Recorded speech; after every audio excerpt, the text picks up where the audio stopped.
Hi guys, and welcome back to another episode of Mind the Back Chat. And today we are joined by a special guest, and no, it's not Gabs, it's Andrew Noble. Hello. How are you doing? Yeah, pretty good. Yeah, thank you for coming down. Really appreciate this. So, first of all, people want to know a little bit about you. So, who are you, Andrew? Well, I'm Andrew. I'm a laryngeal specialist osteopath over in Guildford, so I practice on the voice. Basically working with performers and speakers to ensure that they're getting the right amount of sound that they want out of what they're trying to do.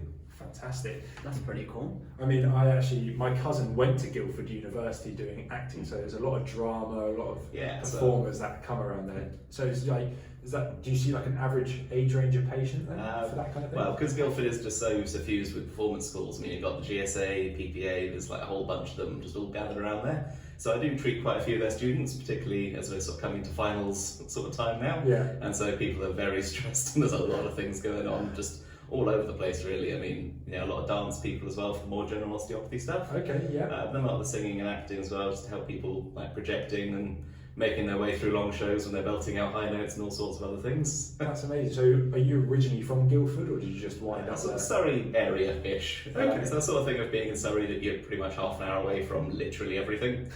So, like, yeah, I'm from sort of like Woking area, which again is about 30 minutes from Guildford. Yeah. 30 minutes is my average time of anything. Nice, Perfect. nice. So I suppose the question that really comes in is, how did you really get into being a laryngeal specialist? What was it that made you so fascinated towards that? Well, I had a sort of big background in singing and acting when I was younger. I did a lot of choral music, a lot of sort of stage performances and things like that, and a little bit of very small TV work when I was very young. But TV work? Hang on a second, we got a superstar in our midst right now? Come on, what happened? Well, it was purely luck for the most part of it. That a friend of mine, his dad was a producer for a number of TV shows that you might have known from the youth, things like Art Attack. But there was a cooking show that he was doing for a channel at the time that needed kids to come in and make jam with this puppet. No way. And so I was there making strawberry jam. I can't remember the name of it now. But it was a hit. Oh yeah, I was an absolute star from an early age. Art Attack, that's really cool. And so it was on the Art Attack studio floor that you finally went, Oh, that's what I thought, yeah. Osteopathy is the way to go. So I guess that does bring us on to our next question then. Like, Why osteopathy? Well, originally when I was sort of going through what do I want to do when I grow up and, you know, what do I want to sort of be, a part of me was thinking, you know, acting, singing, I like that sort of performance side of things, but that's also not always the most stable career path to go into, and there's, you know, there's sort of a very awkward likelihood of whether or not you'll actually get very far in it. But at the time I was really interested in forensic pathology. I just really got into the idea of being the weird person down in the basement of all the police shows. It's, you know, taking the bodies apart and figuring everything out. yeah, taking the bodies apart and figuring it out. Yeah. Not just taking the bodies apart. Not just taking the bodies leaving it apart, there. yeah. That idea of, you know, like basically biological puzzles to be solved. Amazing. And so that sort of led me down that path where I was thinking, okay, well, maybe I'll go into this. And don't quite remember when it was, but I thought it's probably best if I do this while people are still alive. As that took me into thinking, well, do I want to do surgery? Because that's the only sort of other manual, like hands-on medicine that I could think of at the time. Of course. Just I hadn't had that much sort of experience with physio or chiro or osteo or anything really for quite a long time at that point. Yeah. But it was around the time where I was sort of deciding, okay, well, what do I want to study? Yeah. That I was performing a piece, I was getting ready for this big sort of choral production of a piece called St. John's Passion by Bach, Okay. which is a massive book. I mean, it's like a good like 4 inches of just pages of music. Sounds. Wow. And I was, you know, rehearsing this for 8 to 10 hours a week, just standing with this book in my hands, supporting it. The only thing that was moving was my left arm to turn pages, and so my right shoulder is completely locked up. I could not move it. And somebody at the time said, you should go and see an osteopath. Okay. And yeah, I went to an osteopath and they worked on my shoulder, and it just sort of clicked that, Here you are. yeah, this is it. This is like hands-on medicine. It's changing health with yourself. It's not just like prescribing medication. It's actually that sort of physical side of figuring out problems. That was very smooth, by the way. You just went, I went to see an osteopath, and it just clicked. And then I was like, oh, okay, that was good. So I was like, yes, that was very good. So I suppose another sort of question that follows with that is, what does laryngeal osteopathy entail? What is it that actually makes your treatments different from, let's say, someone who is completely biomechanical? What is your approach to treatment? A large sort of difference to the treatment is that I actually treat through the front of the neck. Okay. So a lot of osteopaths, we sort of talk like the back of the neck, the sides. You don't really work through the front of the neck all that much, the hyoid and everything else. I do a lot of manipulation around the hyoid and around the roots of the tongue. Is that more BLT kind of stuff that you do? Sort of BLT. Balancing ligamentous tension. That's the one. Sorry, just not very making this tomato, but I get that comment quite a bit on my nose. I mean, I bet that's caused a bit of strain, people eating that too quickly. I mean, if they're swallowing too large a bite of that, it's quite a lot of myofascial work as well, so sort of myofascial release, so just taking things over, holding them for periods of time, small inhibitions onto tight musculature around the place, because your voice is a muscular system. It works just the same as everything else. And so if you're, say I sort of go run a marathon and then I want to try and run a sprint the next day, I'm going to really suck at that sprint. And the same thing happens if you're talking for a long period of time the next, one day, and you suddenly want to be using your voice a lot the next day. That's going to be hard without proper training, without actually looking at the tensions you've got around the throat. Is that what you're thinking right now? You're like, oh my gosh, tomorrow I'm going to try and speak, and these guys have absolutely killed me. I know, I'll do a lot of vocal care when I get back, a lot of steaming and various other bits. So, is there a muscle in particular that you go, that's usually the key to unlocking a lot of the area? One of the things I tend to work a lot on is the root of the tongue. Okay. So your tongue is a massive muscle. How would you do that? And so it's quite simple, just going in underneath the jaw. Okay. Basically coming in front of that sort of coracoid process. That's the one. Yeah. It's that little sort of space basically between the jaw and the coracoid process and the larynx that you're working up in under there, and you can hear a slight change to the voice already. So sort of changing the resonance of the chamber. Hello. The tongue is a massive muscle, and for it's the only muscle we've got that is connected on one end. That sounds quite funny to me, but I'm not gonna lie. Oh my god. Is this what people do? Is this how you used to do the fake phone calls on TV shows? It's like, I know where you live.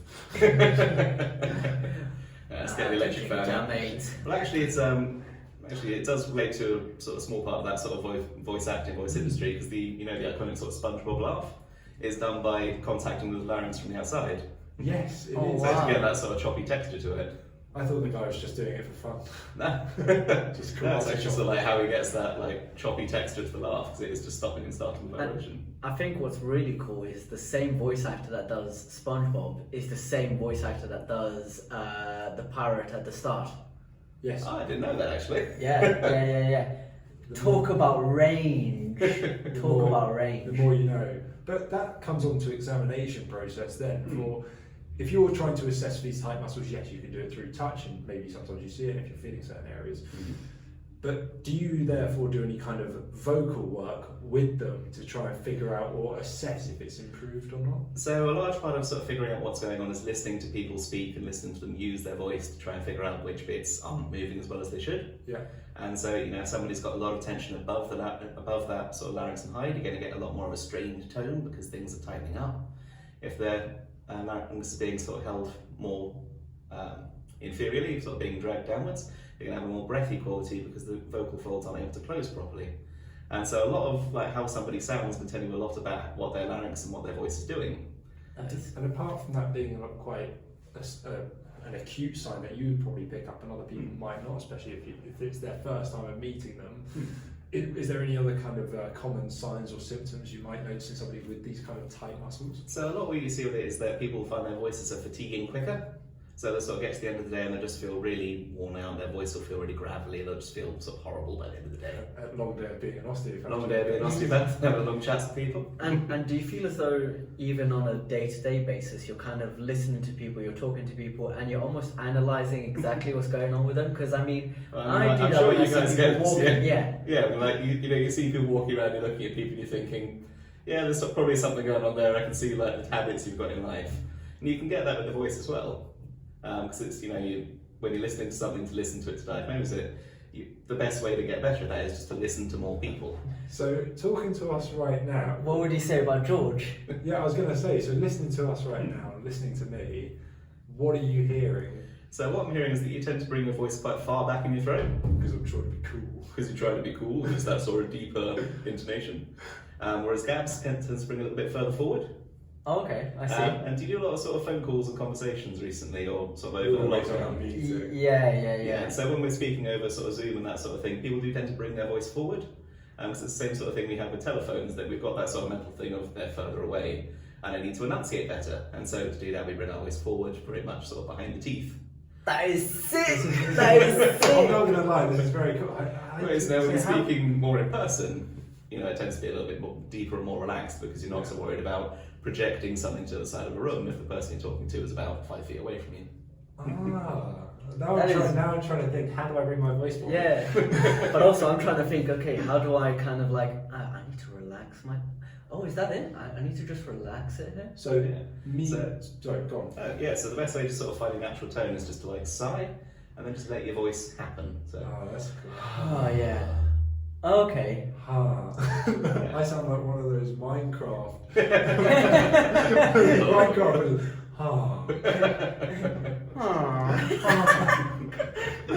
Okay. So with that being an element, would you say that's something that would need or require? No. So with a lot of things, it only tends to become a problem for people once it stops working as well. Now, you've probably been speaking this way for years, and it's not been having too many problems. Yeah. If you then started, doing things you wanted to change what you were doing, so you wanted to start projecting now to do more public speaking, just speaking for longer periods of time to a wide range of people. Yeah. Then I could probably give you a bit of help just to help relax the voice and get you used to that sort of projecting technique. So you were obviously there at the Logitech Osteopath. Oh yes. Don't start laughing, because I had to give a talk. Well, I know that it was what's the word? Sick. Oh yeah. So we're all there going, okay, we have George in front of everyone, and he's there. He's about to speak about the amazing Logitech ambassador. Yeah, and he's there saying about the experience, and he finishes off as like, all I can say about the product is, it's just sick. Well, thanks a lot for making me sound like a gnarly California surfboarder. Yeah, so what I can say about it is it's sick. No, I was like, I didn't know how else to describe it. I put a young tone on things. If you were me, you would know how painful my back was at that moment as well, because I was tensing every muscle in my leg to stop my knees from shaking. So, yes, we would need to do some work in the future if I'm going to do it again. Yeah. But it was my first time speaking. Yeah. I asked everybody. Oh, they said it went down great. Yeah, you did. The Logitech team loved it, so absolutely, yeah. Leave me alone, guys. Jeez. as if I wasn't subconscious of that. But yeah, this plays into a massive psychological aspect with the voice, because your voice is basically how you communicate to other people. It's how you interact with a large portion of the population. So now you're seeing it get slowly higher as well as I get more nervous. So you get a little bit more nervous, and so you're getting that sort of extra tightness in the voice because you're feeling a bit more nervous. So what's yours timing? Okay, I'm going to take over. Please do. Give me a minute. So I need to inhibit some of my muscles right now. So I think the way we can kind of lead on from this is, let's go with the type of patients that you kind of see, because yes, you may be a specialist, but being in the practice that you are, do you honestly see maybe 90% of people with laryngeal problems, or what is your other kind of niche? High statistic. Yeah, so I'm probably at about 70 for 30 in terms of laryngeal patients to general osteopathy at the moment. That's just because a lot of the performance schools come back, so I'm getting a lot of the sort of in-draft of students coming back in from over the summer, and so I've got quite a few of them at the moment. Usually I'm about sort of maybe 60-40 on the laryngeal stuff on a sort of good month. Wow. But it varies month to month, and it varies based on sort of how much people sort of have in the pocket at the moment to come and see me for that sort of thing. Of course. Versus the more sort of traditional osteopathy things we'll see, sort of sports injuries, bad backs, all that sort of other bits and pieces that people will come to us with. Very cool. Yeah, but I mean, that's pretty impressive, considering if I was to look at my sort of patient list, if I was to put a ratio of how many people come to me with specific problems, I think it would really be a sort of 15 continuously. It wouldn't be a sort of such a huge chunk of people coming to me just for one singular body part? I'd say, like, obviously right now, I was thinking about this yesterday, the trends of which we're seeing. So I'm seeing a lot of neck and upper back problems at the moment. Like on Saturday I had 10 patients and I saw 8 people with the same thing, similar we thing. see a lot of these trends sort of go around in osteopathy a lot. That's it. Like, depending on the time of year and what people are doing, we'll see a trend in what's going on with the body. I find particularly sort of about 3 weeks after January, I'll get a lot of back and knee problems. Because it's people making Christmas and skiing, and it's people making New Year's resolutions that they're going to go to the gym this year. Yes. Who perhaps haven't been for a while. And at the moment, a very big one for me is sublux ribs. Always like I must admit, I've done a bit of rib work. I've had a couple of ribs this week. Yeah. And sorry, go on. I mean, for me, the way I kind of would describe the rib problem is, in my opinion, it's people actually trying to get ripped and shredded for the summer, so they're overworking, and then they'll do something funny, as in go to sleep a bit funny or whatever it is because they've been partying, and then that rib just doesn't like it and pops out. Yeah. And well, that brings me on to my next point as well. Obviously, with singing and talking a lot, you have to do a lot of breathing to continue and keep that tone and that pitch. So you do a lot of, if you're testing somebody for their larynx and everything, you're testing all the muscle around the area. How much of that do you spend looking into the ribs and the diaphragm as well? So you approach it the same as you'd approach anything else in osteopathy. You're not just looking at the bit that hurts. Yes. You want to look at the whole system. Yeah. And so I do a lot of rib testing, a lot of diaphragm testing as well. We're looking through that sort of whole vocal tract. We can even look at their posture to see what it is they're doing when they're trying to perform that might be holding them back. Because people will have a tendency, and you see in saxophone players a lot, because they tend to be twisted just by the nature of how they hold their instrument, they're going to have more tension on one side of the neck than the other. They're going to have the ribs, most likely on the left-hand side if they're a right-handed player. The ribs on the left-hand side are going to be more likely to have a problem because they have to bunch them up to lift the saxophone. So a lot of what I do is a lot of just looking at people and figuring out, okay, well, what do you do? What are your habits? Well, that's it. Our posture is completely determined by what we do on a daily basis, isn't it? Yeah, absolutely. So if you see somebody sat at a desk all day, their head's more likely to be a bit forward. Head's more likely to be a bit forward, the back's more likely to be a little bit, that sort of lordosis is going to be a little bit reduced just because most of these tend to be sort of vaguely bucket shapes. They do tend to sort of bring us backwards a little bit and give us that sort of folded over position. And I suppose if you are sort of in that head forward, head carriage posture, then potentially you might find that these people will have slightly elongated anterior muscles, which can then cause problems. Which can then cause an increase in tension because they're being held at a constant amount of stress. And that constant stress, the body will react to try and basically look after you, so it will tighten those ones that are under stress, so they're not going to overstretch. But that just means you end up with tight muscles in a different sense that aren't working particularly well. Because I have this sort of philosophy around the body that it's always trying to keep you alive and moving. Yes. Comfort doesn't come into it. Do you know, and that's amazing, that's so true, isn't it? Like when an area becomes restricted or a muscle becomes tight or strained, the body finds a way of compensating elsewhere, locking that area off and going, right, we'll focus here. Yeah. That's why we need to keep you working, we need to keep you moving. Yeah. We don't necessarily need to be comfortable as long as you're alive. And that's what a lot of people say. It's like, as long as you're, there's no such thing as perfect posture as long as you're functioning. There's no such thing as poor posture as long as you're functioning. Yes. And that's what it's all about, making sure is keep it functioning. And I suppose on the other aspect of that, if you are going to try and keep people moving and functioning, so what are your approaches to, let's say, someone with a laryngeal problem? What are the type of exercises you would give them? So a lot of it is actually stuff that I've used in sort of vocal practice, so singing and acting. Basic techniques. And so what we can do is that sort of similar thing we've done previously with that side down into the chest and going into just a natural voice. It's just there to help try and drop the larynx down, because we want to try and get that sort of envisioning, that's the word. Is this another one of the tests? No, this is just me in general, just not being able to say words in the correct order. It's sick. But that, we want we are humans.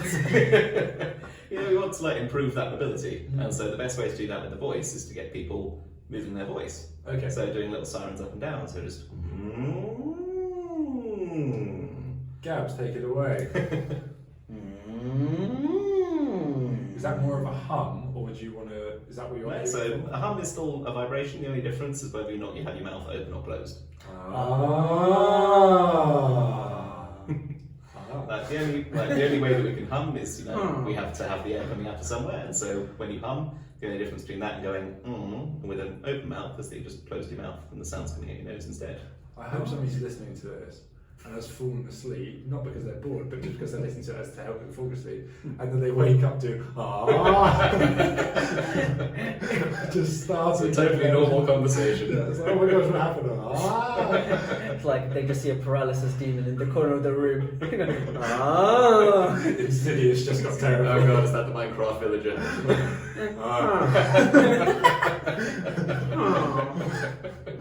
That reminds me of that old meme of like there's a baby on the desk who just like puts his the hand in peanut butter butter, baby. and he's just like This has gone off track massively. Okay, so that's two. Is there another one?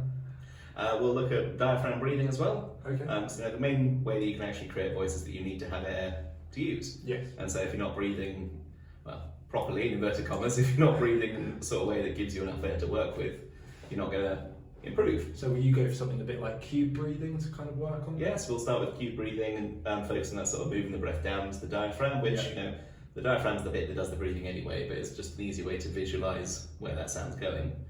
But the other way is actually exhaling as well. I felt like when I said cube breathing, you kind of went like, yeah, we'll start with that, like this basic dude over there. And for the people out there that don't know what cube breathing is, it's essentially 4-second breath in, 4-second hold, 4-second breath out, and then 4-second hold, and you repeat that constantly. Mm-hmm. I think we discussed it with Dan, didn't we? Yeah.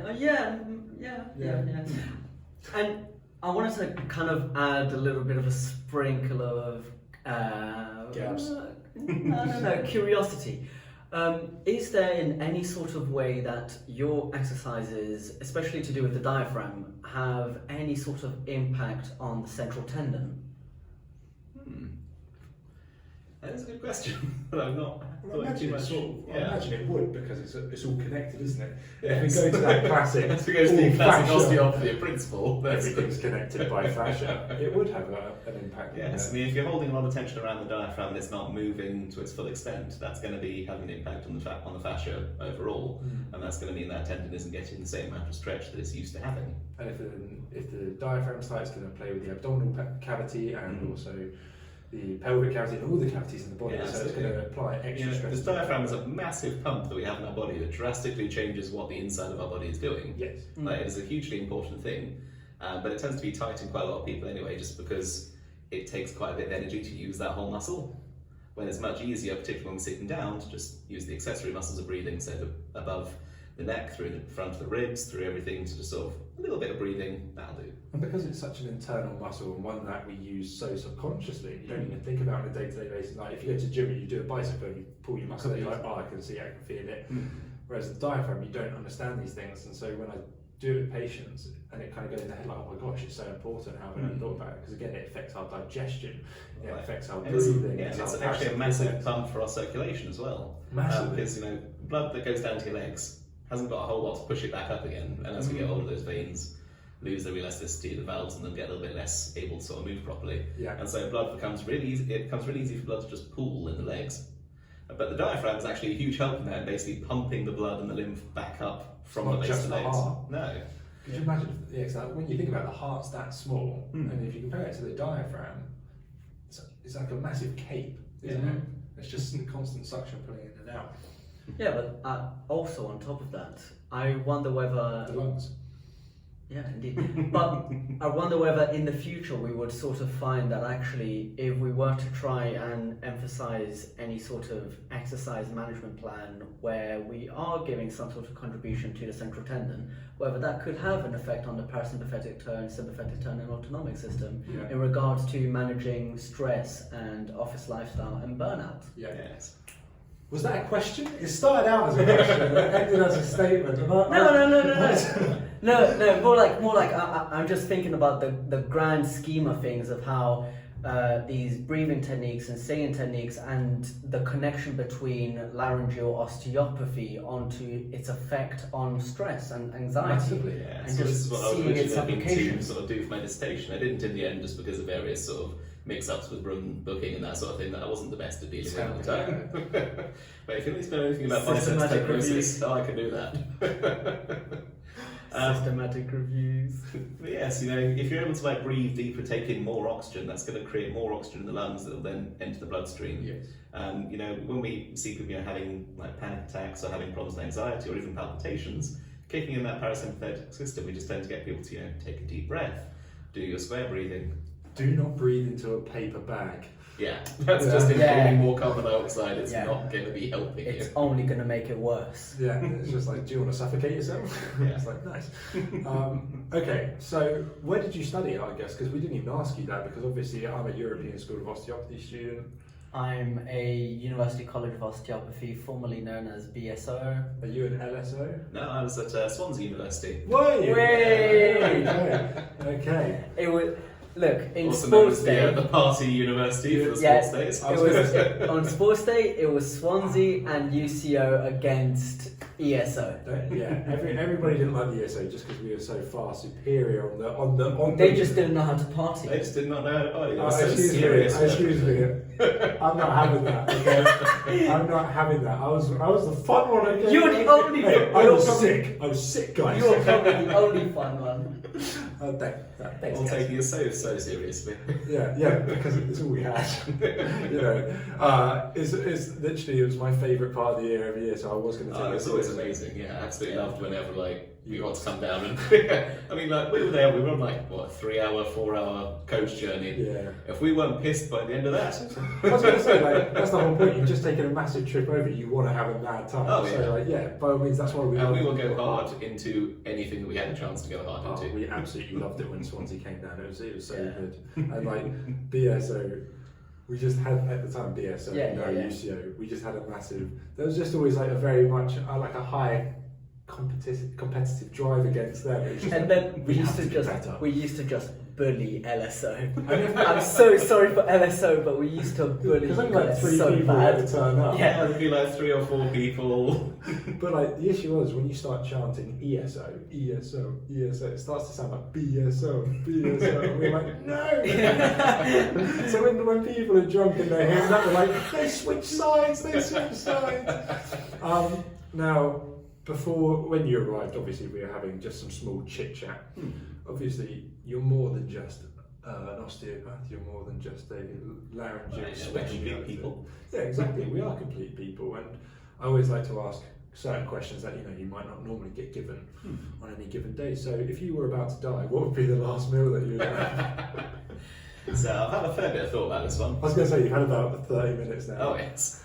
I think main course there is one meal which I've always wanted to have, which is called a timpano. What is that? And what this is basically a baked pasta dish. Italian? Yeah, you basically take a massive sheet of pasta, you fill it with basically anything you put into a lasagna and meatballs and just everything, close that up and bake it, and then you slice that and serve it in slices. That is sick. But it takes forever to make, and I will get around to making one eventually.